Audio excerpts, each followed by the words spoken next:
AK64 மூவியோட லேட்டஸ்ட்டான mass update இந்த வீடியோவில் பார்த்துடலாம். வீடியோ பார்த்துட்டு இருக்கவங்க ஒரு லைக் பண்ணிட்டு பாருங்கள்.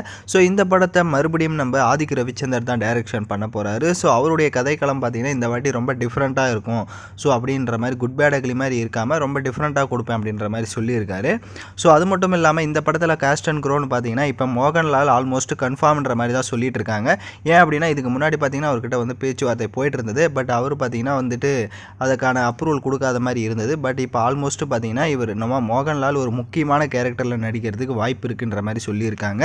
ஸோ இந்த படத்தினுடைய ஷூட்டிங்கு பார்த்தீங்க அப்படின்னா கண்டிப்பாக இன்னும் கொஞ்சம் டிலே ஆகுன்ற மாதிரி தான் அஜித் அவர்கள் தரப்பில் பார்த்தீங்கன்னா சொல்லிட்டு இருக்காங்க அவருடைய மேனேஜர்ஸ் அவருங்க. ஸோ அதனால் இந்த படம் AK64 இப்போதைக்கு பார்த்தீங்கன்னா காஸ்ட் அண்ட் க்ரோ ஒவ்வொருத்தரையாக செலக்ட் பண்ணிட்டு இருக்காங்க.